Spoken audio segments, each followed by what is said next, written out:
สำหรับท่านใดที่อยากเลี้ยงเป็ดเลี้ยงไก่เป็นมืออาชีพเนาะเพื่อนๆอย่าลืมแท้ๆเจ้าเครื่องมือนี่สำคัญที่สุดเจ้า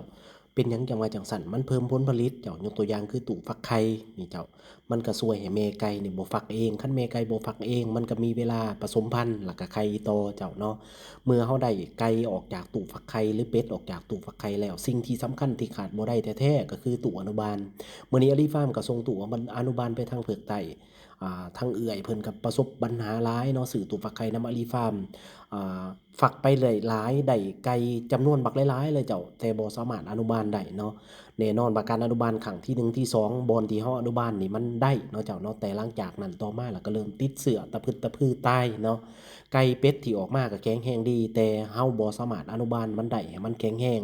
เหตุผลอันหนึ่งที่อาลีฟาร์มมักเพาะประจำตอนที่เลี้ยงก็คือน้ำมันบ่สะอาดเจ้าน้ำมันบูดมันเน่าเจ้า เฮ็ดให้เป็ดไก่นี่มันเกิดพยาธิถอกท้องหรืออ่า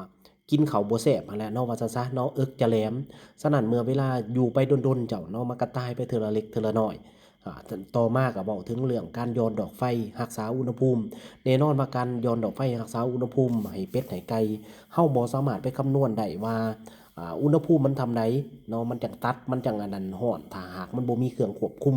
ฉะนั้นปัญหานี่ก็เป็นปัญหาหนึ่งที่สำคัญเจ้าเนาะ เมื่อไก่มันหอนหลายมันก็ซอกเมื่อไก่มันบ่พอมันก็เกิดเป็นเขาเอิ้นว่า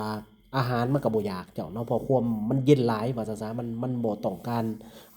เย็นเกินไปแล้วก็บ่ต้องการร้อนเกินไปฉะนั้นอาลีฟาร์มแนะนำให้ทุกคนมีไว้ประจำฟาร์มเด้อเจ้าเด้อตู้อนุบาลแบบออโตที่อาลีฟาร์มใช้นี่อาลีฟาร์มใช้นับตั้งแต่ปี2017เป็นต้นมาเจ้าเนาะใช้มาจนฮอดปัจจุบันนี่ล่ะเจ้าเนาะก็ถือว่าใช้งานได้หลีหลายอัตราการตายของเป็ดของไก่นี่น้อยที่สุดเนาะเจ้าเนาะเฮ็ดให้เฮามีผลผลิต อย่าประหยัดเด้อเพื่อนๆเพราะว่าเฮาเสียไปเทื่อหนึ่งนี่เทื่อละ10เทื่อละ20ไล่รวมกันแล้วนี่มหาศาลเลยเด้อเจ้าเด้อยิ่งถ้าผู้ใดไปซื้อเป็ดไก่น้อยจากทางนอกมาอนุบาลนี่แฮงอันตรายเจ้าเนาะถ้าหากเขาอนุบาลบ่ถูกวิธีนี่ตายหมดแท้หมดว่า